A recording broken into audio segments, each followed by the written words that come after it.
At 10 o'clock that night, Madrid had no lights, no trains, no phone signal, and no explanation. To understand the strangest night in modern European history, you have to rewind to 12:32 in the afternoon and watch 5 seconds very closely. This is not a scenario. On April 28, 2025, the most modern power grid in Europe collapsed across two entire countries in less time than it takes to read this sentence. Somewhere between 47 and 60 million people, depending on who was counting, lost power in the same moment. Nobody was ever arrested for it. That is the part that should keep you up at night. This is the story of that day, hour by hour, through one commuter who walked home across a dead capital, and the story of 5 seconds that engineers would need 11 months to explain. But it does not start at night. It starts on an ordinary Monday at 12:32 in the afternoon, with the sun out and the trains running on time. Call her Lucia, 29, a designer, one of the roughly 2 million people riding Madrid's trains and metro on a normal weekday. At 12:32 she is underground, 2 stops from a lunch meeting, reading on her phone. Above her, Spain is having a spectacular spring day. Solar farms are covering almost 60% of the country's demand. Power is so plentiful it is trading nearly free. On paper, the grid has never looked healthier. Inside the system, the morning has not been normal. Twice already at 12:03 and again at 12:19, the whole Iberian grid has swayed with strange, slow oscillations, the way a bridge sways when it starts to resonate. The operators damp the swaying exactly the way the handbook says. It works. It also quietly pushes voltages across the peninsula higher. Nobody knows it yet, but the whole system is now standing on its toes. 12:32 and 57 seconds. A generation plant in southern Spain disconnects itself to escape the rising voltage. Its departure pushes the voltage higher, which makes the next plant disconnect, which pushes it higher still. Engineers would later give it a name the textbooks did not have a chapter for: a cascade of overvoltage. Not too little power, too much pressure in the wires, and every safety system doing exactly what it was designed to do. In 5 seconds, 15 gigawatts vanish, 60% of Spain's entire demand gone before a heartbeat can finish. The lines to France sense the chaos and cut themselves loose. The peninsula is now an electrical island, a dark one. Lucia knows none of this. What she knows is that the train breaks hard between stations, the lights die, and a tunnel goes quieter than any place inside a city is supposed to be. Across Spain in the same second, more than 100 trains stop wherever the power finds them. On viaducts, in tunnels, in open country an hour from anywhere. 35,000 passengers suspended between stations. Here is the first thing a real blackout teaches, and it took about 90 seconds. Your phone is not a lifeline. It is a flashlight with a rumor problem. 1 bar of signal, then none. The cell towers still standing run on batteries built for 2 to 4 hours, and half the country is calling somebody at once. Calls collapse first, then the data. The network does not die, it drowns. 40 minutes in the black, then a driver with a flashlight walks the length of the train and says the words nobody wants to improvise: "We are evacuating through the tunnel." Single file on the walkway, one hand on the cold wall, phone lights swinging. Lucia counts her steps, 600 meters of dark to the next station. Somewhere behind her, strangers pass a crying toddler forward over a gap in the walkway. Adacha station, when she climbs up into it, is running on emergency battery light and human patience. Escalators are ramps now.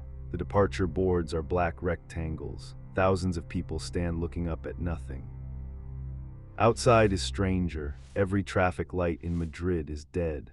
And at the big crossings, ordinary people in office clothes have walked into the intersections and started directing traffic with their arms.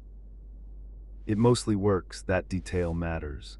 In the first hours of the Iberian Blackout, the overwhelming story was not panic, it was improvisation. Remember that for later, because it has a shelf life.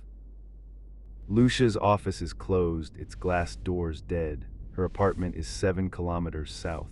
The metro is being emptied under her feet, and the buses that still run are full past the windows. So she does what a few 100,000 people decide in the same hour. She walks. First stop, cash. She remembers that her card is plastic and every machine that reads it is electric. At the fourth dead ATM, she gives up. In her wallet, 12 euros in coins. In the whole city, suddenly, cash is the only money that exists. You would have stood at that fourth machine too. Tapping a card, the whole city had just turned into a worthless rectangle of plastic. The corner shops figure it out fast. Handwritten arithmetic, exact change, one customer at a time in the doorway. Water and batteries and bread go first. Some owners just start writing names in a notebook. Pay me when the lights come back. 12 euros buys her 2 liters of water, a lighter, and a pastry. The transistor radios in the electronics shop 3 doors down sell out in under an hour. So do the camping stoves. Notice that the list writes itself in the same order everywhere. By 2 in the afternoon, the rumor market is the only market booming. A cyber attack, sabotage, something with Russia, a solar storm. Everyone Lucia passes is certain, and nobody has signal to check. She passes the hospital on her route and hears it before she sees it, the deep steady hum of diesel. Hospitals keep generators by law, operating rooms and intensive care hold. Elective everything is already being cancelled. At Barajas Airport, generators carry the tower and the runway lights, but not the whole machine around them. Check-in slows to handwriting. Hundreds of flights delay or cancel. Planes land safely in a country they cannot smoothly leave. And under the city, the metro finishes the quietest evacuation in its history. Every train, every tunnel, every platform emptied by flashlight without one working loudspeaker. Madrid got lucky at 12:33. It was lunchtime, not rush hour. Hold on to the question everyone on that street is asking because it has an answer. Not the cyber attack, not the sabotage. Something stranger than the rumor, and nobody walking Madrid that afternoon could have guessed it. Here is what actually happened, told simply. A power grid is an orchestra. Every generator plays at exactly 50 beats a second, and voltage is how hard the whole room presses the strings. That Monday, the pressure crept too high. When voltage rises past a plant's comfort zone, the plant protects its own machinery and disconnects. Sensible for one plant, fatal for all of them, because every player who leaves the stage pushes the pressure higher for everyone who stays. 12:32:57, a plant in the south trips. 12:33:16, southern Spain is falling off the grid in blocks. 12:33:21, the lines to France disconnect. 12:33:24, the frequency collapses and every light from Lisbon to Girona goes out together. 27 seconds, the heart of it in 5. The investigators' final report landed in March 2026, 11 months later, hundreds of pages thick. The conclusion fits in one line: a new kind of blackout, an overvoltage cascade, no attacker, no villain, a modern grid that briefly outran its own rulebook. Nobody could be arrested because nobody did it. Tens of millions of people lost power because of physics, protocols, and a spring afternoon with the sun out. Sit with that. The most reassuring explanation is also the least comforting one. Because a cause you can arrest can be deterred, a cause made of complexity cannot, and every modern grid on Earth, including the one your lights are on right now, is being rebuilt in the same direction Spain's was. Faster, cleaner, tighter wound. Back on the street, it is 4 in the afternoon and Lucia has walked 5 kilometers. Her phone is at 19% and useless anyway. Then she hears something she will describe for years, a bar packed to the door in total silence. Behind the counter, the owner has done what bar owners did in 1936 and in 1975 and in every hard hour between. He has set a battery radio on the marble and turned it toward the room. The radio says 4 things: National Emergency Committee, cause unknown, restoration underway, do not travel. It is the first verified information Lucia has heard in 3.5 hours, and it arrives through a technology her grandmother owned. Around the radio, strangers translate for tourists. A student takes notes for the people at the back. Lucia drinks a warm lemonade, pays in coins, and understands something about information. In a blackout, it does not stream, it gathers. She uses the bar's old corded phone to leave word at her parents' village, because copper telephone lines carry their own power down the wire. The oldest network in the building is the last one standing. 6 in the evening, the radio confirms what the street already suspects: this will not be fixed by dinner. Restarting a dead grid is not flipping a breaker. It is restarting an orchestra one instrument at a time from silence without letting anyone play too loud. The procedure has a name, black start, and a recipe.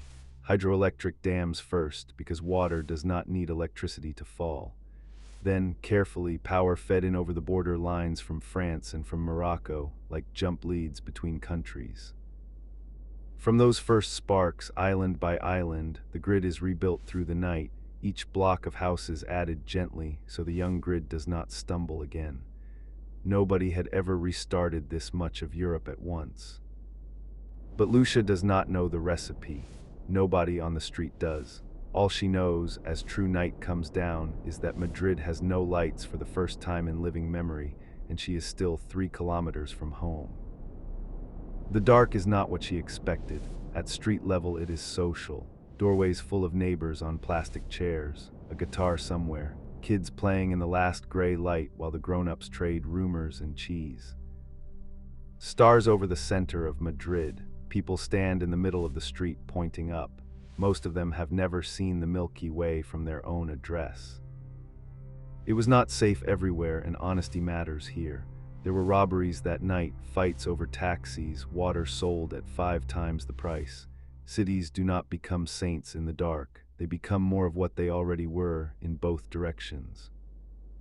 Lucia climbs 6 flights by lighter flame and knocks on the door across from hers.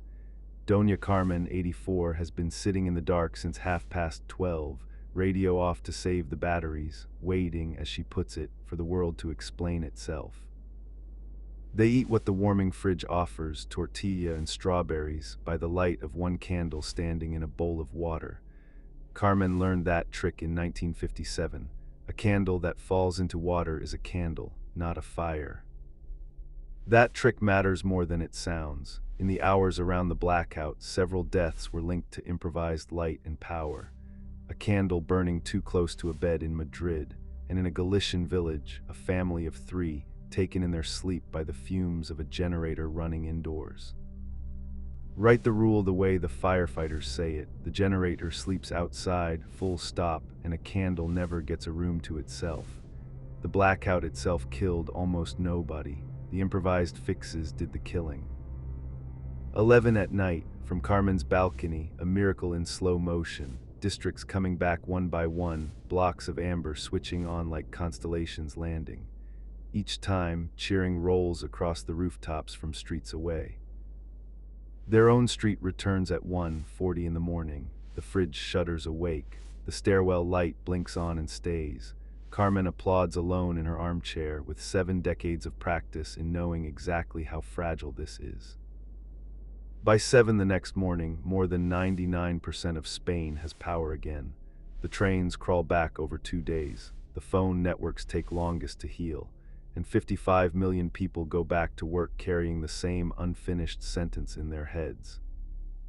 Which brings this story back to its beginning and to you, because the honest lesson of April 28 is not about Spain. Spain just went first. The question is what you do in hour 1 in any city on earth when the hum stops and nobody can tell you why. Hour 1, rule 1, assume hours, act like it could be days. The people who bought water and batteries at 12:45 shopped in calm stores with short lines. The people who waited for an official explanation shopped in stripped ones. Rule 2, cash lives in your home, not in your bank. Enough small bills for 3 days of groceries in an envelope you never touch. On April 28, the entire card economy of 2 countries stopped for a day. 12 euros was not enough. Rule 3, the 20 euro radio. Battery-powered, FM, boring. On the day one of the most connected societies on Earth went silent, the only working mass medium was the one invented in 1935. Buy it on a quiet Tuesday. Tape spare batteries to it, forget it in a drawer.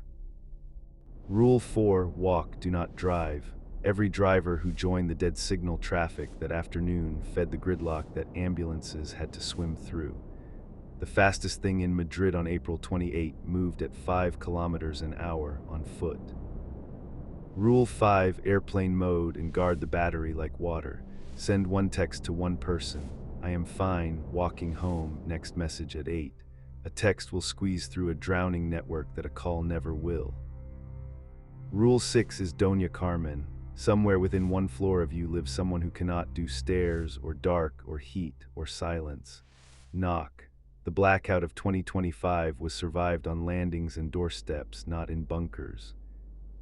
And Rule 7, the quiet one, hold your conclusions. Every rumor Lucia heard on the street that day was wrong. The truth took 11 months and hundreds of pages. If your plan only works when you know the cause, you do not have a plan. Here is the closing fact, and it is the same as the opening one. The grid that failed was one of the best on Earth. Modern, renewable, professionally run. It was gone in 5 seconds on a sunny Monday, for reasons nobody alive could have named that afternoon.